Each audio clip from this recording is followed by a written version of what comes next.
Welcome to Beyond the Chutes is presented by Parasite Systems.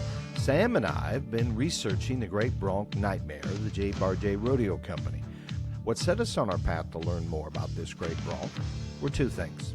Her grandson, Night Jacket, was inducted into the PRCA Hall of Fame last summer. And in an episode that we recorded at the Rawhide Ranch, Gary Sikoria talked about getting on her in a rodeo.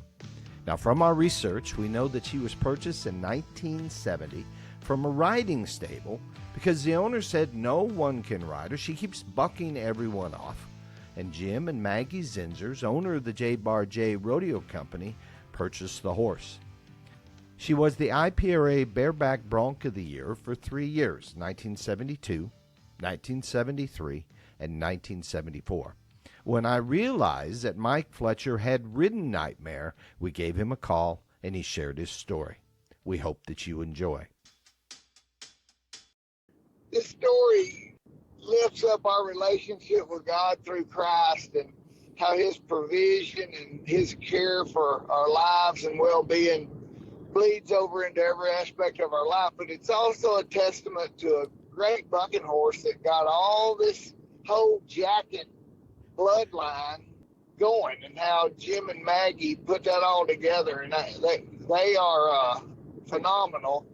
And the little town up in Michigan where this story takes place, literally, I don't even think it was 10 miles to Canada from there. And I was traveling with Jack Wiseman at the time, and we got up there, and it was about 43 degrees and drizzling rain. And I always throw this out there. In Texas, if the weatherman even says it's going to rain, they won't go to the rodeo. And those people were out there covered up with quilts sitting on right on the old wet ground out there. If they didn't bring a lawn chair, they did not care. They loved rodeo, and they were out there in force to see it. And I can remember sitting Jack had a one-seat 1975 model 3/4-ton truck with an idle time topper camper on it. And of course, we always took the back windows out of those trucks and made a boot there so you could crawl back and forth. And that model truck, the first thing that went out was the air conditioning compressor, but I remember sticking my head through there on a hot day trying to just let a little cool air blow on my face. And of course, back then, Jack, he had 100-gallon gas truck. This is before diesel pickups, 100 gallons. So we were driving all over America in a Chevrolet Bomb, literally.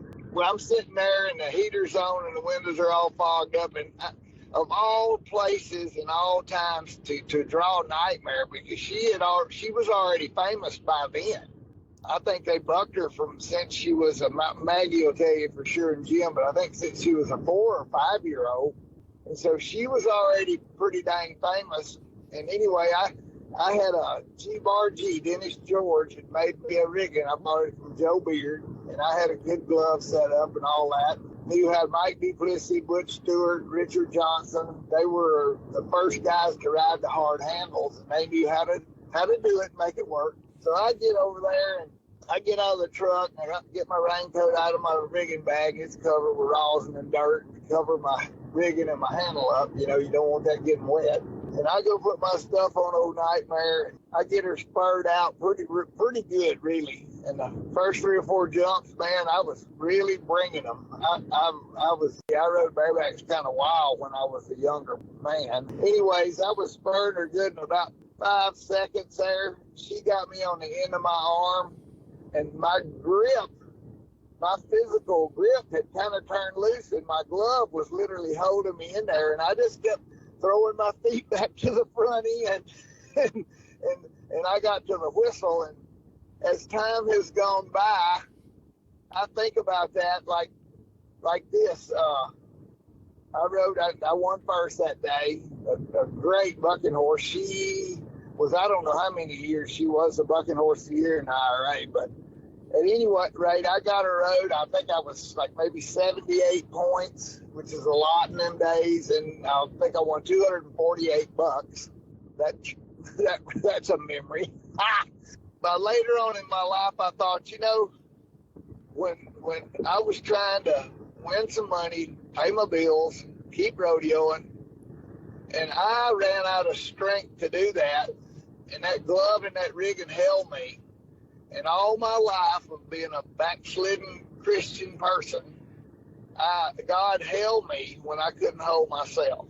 And I think that's a pretty good analogy for me anyway about how God works in our life.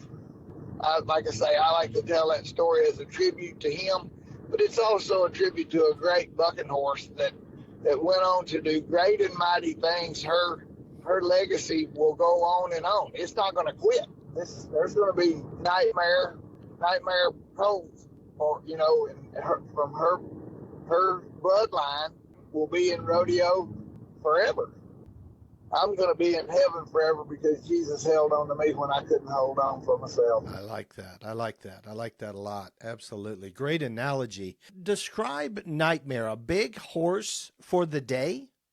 Yeah, she was but she was not all shaggy and feather-footed and all that, although she did have big old feet. But she was, I don't know, like I say, get the particulars on that, but I would say she weighed probably 1,250, 1,300 at the time I got on her. And then I think you and I spoke in private here about Jimmy Cleveland being 90 points on her at the 79 IFR finals, when, like I say, 78 points whenever bareback riding in America pretty much. How would you describe, a lot of power, a lot of drop? Yeah, a real bucking horse. Like they're common now. You see one with a CS on it or something from Frontier Rodeo or Stay Smith or Pete. They're gonna very honest, and when she bucked you off, there was no duck, just was stronger than you and left you out there in that arena somewhere. She just jumped and kicked. She actually got a lot of air. And that's why when somebody did get tapped off with her rotor, they were a lot of points because she had some air time. But when she fell out of the sky, it was like dropping an anvil off a 3-story building. And had you seen her go before? You had watched her? Oh yeah, certainly, surely, yeah, oh yeah. I knew what I was in for. Yes.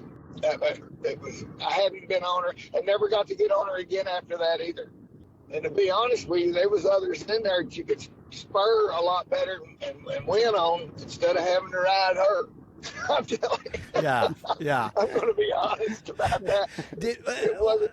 In other words, if I was living now and I was entered at the American, yeah, and made the top 4, I'd want her in my chute. Okay. But other than that, probably not so much. I was going to ask, is this a bronc that you would go to a J Bar J rodeo and go, man, I hope I draw a Nightmare? No. No, I wanted, Sam knows this, I wanted Rocky. Me and his brother and all of us that rode barebacks won first on Rocky, and he was fun. He couldn't jerk your hat off your head. Yeah, they pay you when it's easy. They pay you when it's easy. That's the truth. And occasionally they don't, but most of the time they do. More often than not. Yeah, more often than not, because you can show your ability on those nicer horses that get a lot of air and don't have a lot of drop to them and don't walk on their front feet. But if a guy that rode broncs is watching the bronc riding, he takes it into consideration when he sees that. He knows them easy ones and he knows the hard ones. Yeah. Difficulty factor matters. Right. And to your question, she was 3-time bareback bronc of the year in the IPRA. Yeah, I knew multiple times. I did not know how many. Yeah, 72, 73, and 74. And you talk about her offspring, of course, famous Night Jacket, right? That's definitely. Okay. Yeah. Well, that would be Nightmare's grandson, based on what I'm seeing. Right. Now, there were other broncs that J Bar J had that had the Night name in them. Do you remember a Night line, 90 and 91 bucking horse of the year IPRA? I was in a PRCA by then and was not going much to Jim and Maggie's. I was just kind of staying in the Southeast. I remember those horses, but I wasn't ever really around them. Sam will tell you what me and him remember that was in there when she was old Smuggler. Remember him?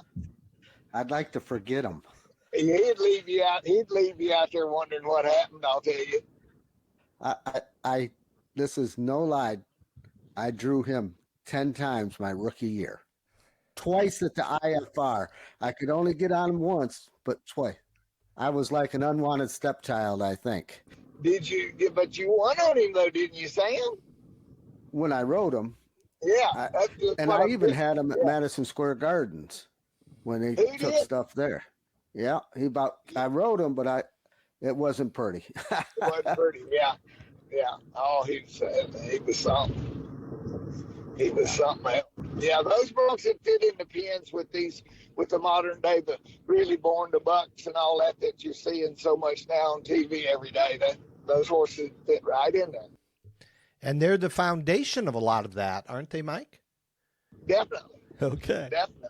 All goes back to Nightmare. All goes back to her. And they'll tell. I've heard this story. I want them to tell you. You're going to be fascinated by her story. Okay. It's something. You bet. And we're going to get with him and Maggie, and we will. Thanks for all the points, because we will be running down those things that you raised. And I really like the analogy, Mike, that you put together here. And if I got it right, God held me when I couldn't hold myself. There you go. He's faithful. He's faithful. He's faithful. Yes. Even when we're not. Yeah. Beautiful. Well, Mike, we appreciate this conversation. We hope that you enjoyed this episode of our podcast with Mike Fletcher. Sam and I are continuing our research on Nightmare, and we will be recording with Jim and Maggie Zinser to get more depth on this great mare that has produced over 60 broncs that have competed at the National Finals Rodeo. We thank Mike for sharing his great story with us. Please share it with your friends. Let's get this great story out into the world. To make your listening easier, you can find us on Spotify, Apple Podcasts, and YouTube. Search for Beyond the Chutes and follow us. Like us, rate us, give us comments. Let us hear from you. You can also find us on Facebook, Beyond the Chutes. Click, like, follow, leave us comments. Thank you to Parasite Systems for their support with our podcast. Parasite System is a push-button parasitic diagnostic system for your pasture animals, your horses, your cattle, your goats, your sheep, your chickens, and for your companion animals, your dogs and your cats. You can find them at parasitesystems.com, and we have a coupon, BTC023, for 50% off test kits. Take your tests, mail them in, get your results. Let's find out what it is we are battling. This is Beyond the Chutes. Thank you to Mike Fletcher for being on, and my co-host, Mr. Sam Swearingen. Until next time, this is Doug Simcox. Thank you for listening.